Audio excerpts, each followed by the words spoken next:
Hey, what's up guys, TechTime here, and I am back again with a brand new video. And this is kind of a special video. It's a really big video and I have been waiting all year to make it. So here we are. It's the end of 2018 and I think it's time to showcase the top 10 budget smartphones that are out right now. So yeah, I mean, without further ado, let's just go ahead and begin.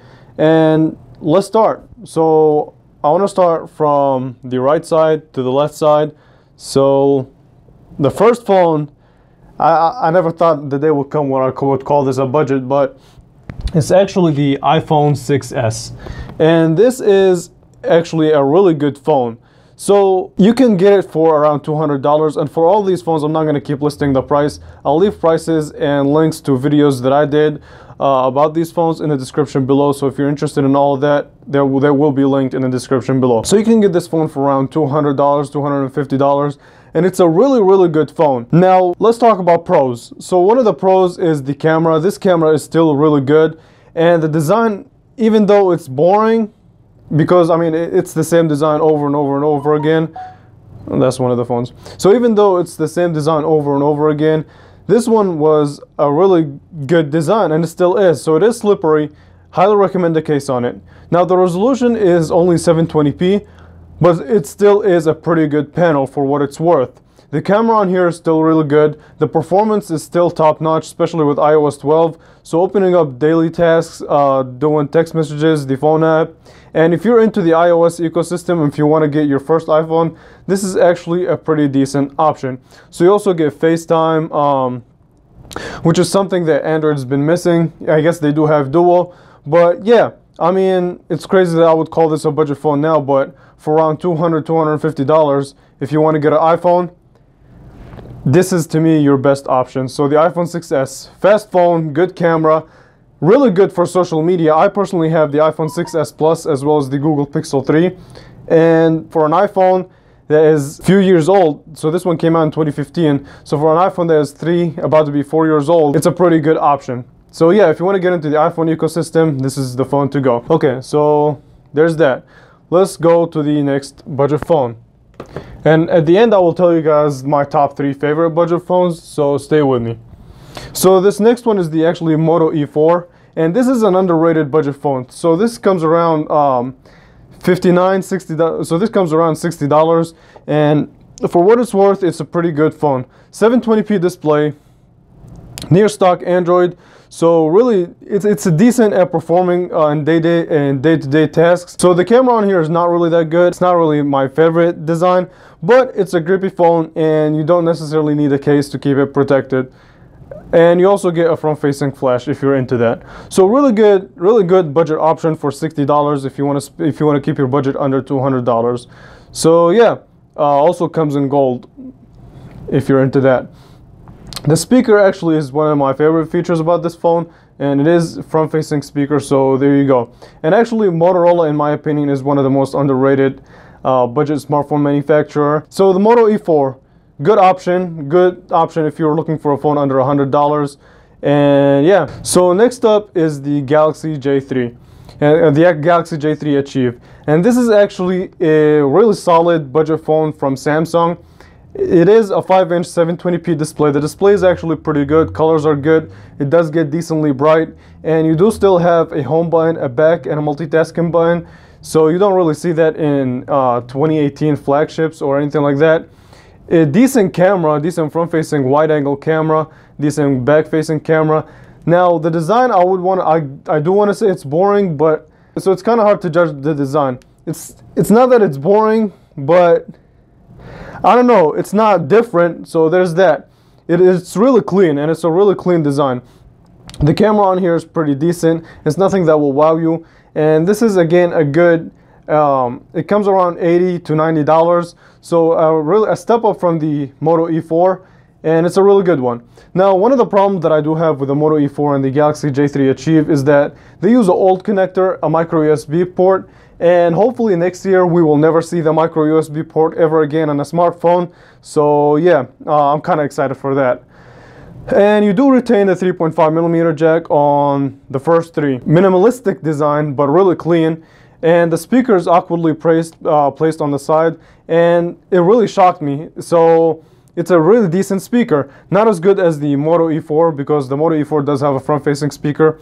And the battery life on the, okay, I forgot to talk about the battery life. So the battery life on the iPhone 6s, it's good, not amazing, but it's good for just your average use. If you plan on using it heavily, then bring a charger with you. And that goes for the Moto E4 as well as the Galaxy J3. And unfortunately, these three phones do not have any fast charging capability. So yeah, so the Galaxy J3 achieved good design, so the Galaxy J3 achieved clean design, solid display, an incremental upgrade from the Galaxy J3 from last year, but a solid one. So if you're into if you want a Samsung budget phone, this is one of your options, and you want to spend under $100, again, this is one of your options right here. Okay, so next up we have the LG Aristo 2.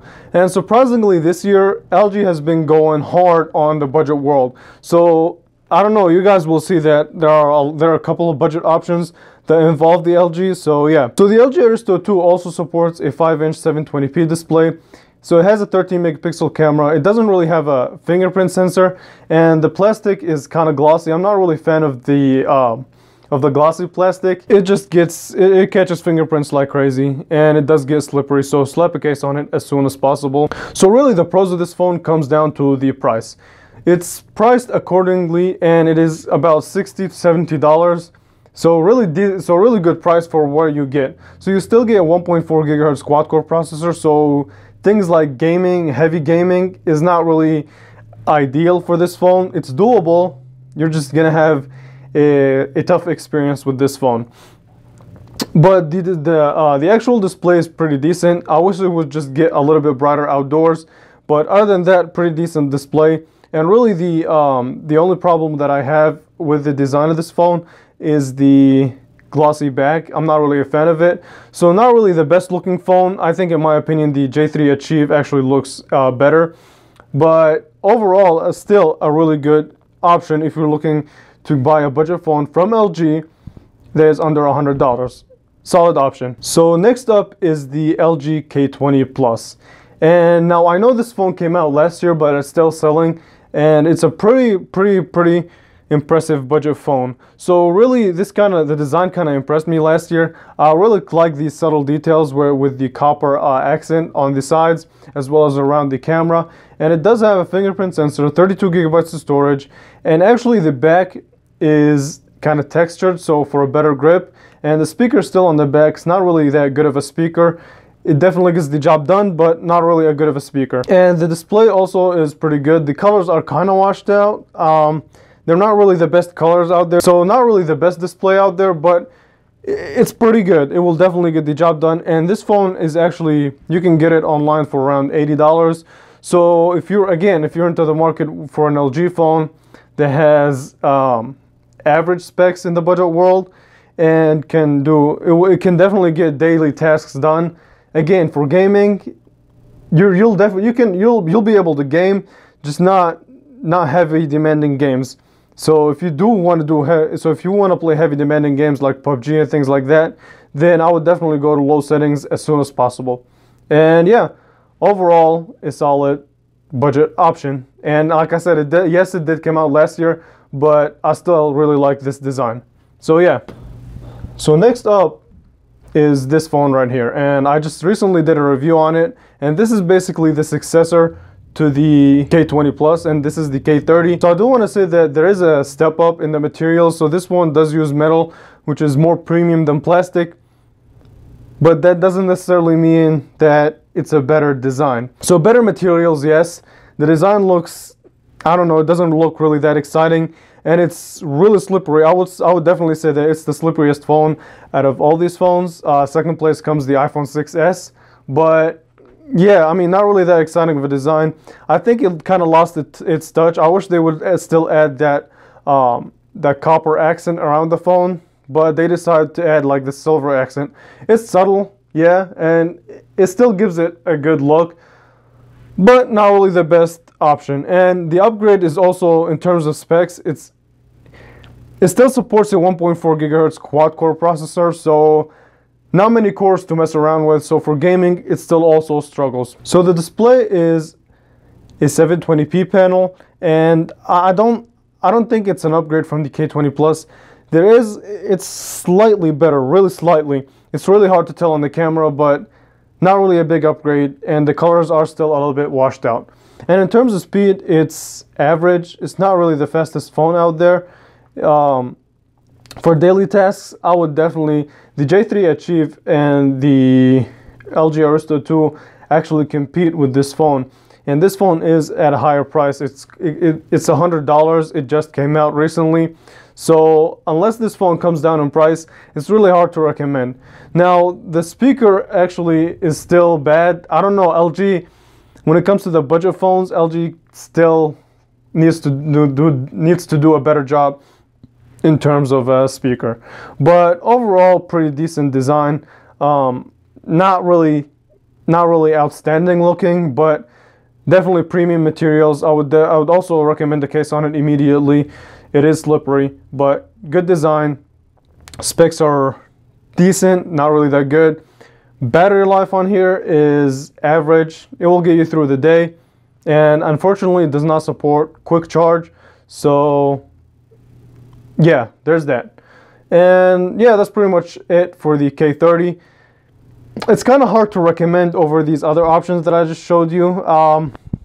If you're in the market for an LG phone that is under $100, the K20 Plus is, yeah, it's a little bit older, but it's a viable option. It's a little bit cheaper, and I don't know, I would still recommend this over the K20 Plus for sure, because it is the newer phone. But the K20 Plus is also a pretty good option. So there's that for you. Okay. Now that's if you're in the market for an LG phone. If you're in the market for a budget Samsung phone, then I would definitely recommend the J3 Achieve over this phone. So yeah, that's it for the K30. So now comes in the Galaxy J7 Refine. And a lot of people, including me, were disappointed in the design because it still is an incremental design from last year, where companies this year, especially in the budget world, they're really trying to step it up. So companies like LG, Motorola, Alcatel, and ZTE, they're trying to step up their budget phones and make them feel like they're flagships for a budget price. But if we look past that and actually take a kind of look at this phone in a vacuum, this is a solid budget phone. In my opinion, it's kind of the fastest in terms of the Android world. The iPhone 6s is still a little bit faster than all of these. So if we look at the Android budget world, then this phone is definitely the fastest for under $150. So yeah, the display is still not really that, it's still low resolution, but a solid panel. Really, that's kind of the story of the J7 Refine. Clean design, one of the cleanest, and solid display. The performance, I would definitely say it's one of the fastest budget phones out there. So again, if you're in the market for a Samsung phone, then if you're in the market for like a budget Samsung phone and you don't want to spend more than $150, then this is really your best option. So yeah, there's that for you. Solid display, solid performance. The battery life on here is actually really nice. It's a really good battery life. Now, unfortunately, again, this does not support quick charge, and you are still left with the old 2017, 2016 connector. Hopefully, this is it for that connector. I really don't want to see that again in 2019. But yeah, with that being said, that's really it for the J7 Refine. The camera actually, okay, before I let this phone go, the camera on here is actually still pretty solid in the budget world. It's not gonna wow you. It's not gonna be like an iPhone XS or a Google Pixel 3 camera, but a solid option if you want to use it for social media. So yeah, that's really it for the J7 Refine. And so next up is the Alcatel A30 Fierce, and this is still top 10 budget phones. I wouldn't put it side by side with something like the LG Stylo 4, the J7 Refine, or the Moto E5. So for the Alcatel A30 Fierce, the display again is a solid 720p panel. Not the best, but definitely not the worst out there. Really, the best feature about this phone for me personally is the fact that you get Alexa support as well as a front-facing speaker. Other than that, to me, really the design, I'm not really a fan of this kind of dot pattern. While it does provide a really nice grip and it's not slippery at all, you still get a fingerprint sensor.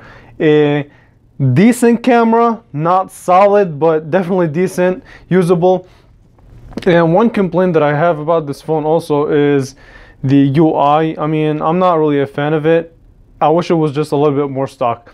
But hey, that's just personal preference. It's decently fast in day-to-day tasks, but not the fastest. And you can get this phone for around $80, so there's that for you.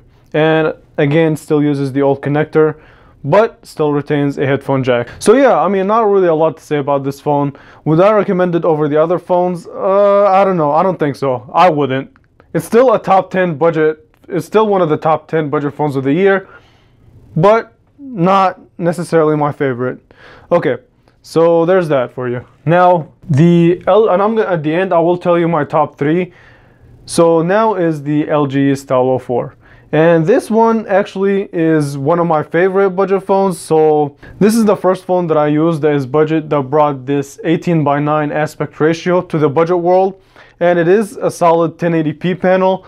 It doesn't get as bright as I would like, but a solid panel nevertheless. So you do have USB-C, so modern connector, a stylus, a 3.5mm headphone jack, glad they kept that, and a solid display, solid camera, and the sides are actually made out of metal. Now if you take a look at the back and the back of the LG Aristo 2, they do share a similar plastic design, but I never really thought that these metal sides would actually make that bigger of, they would actually make a bigger difference in terms of design.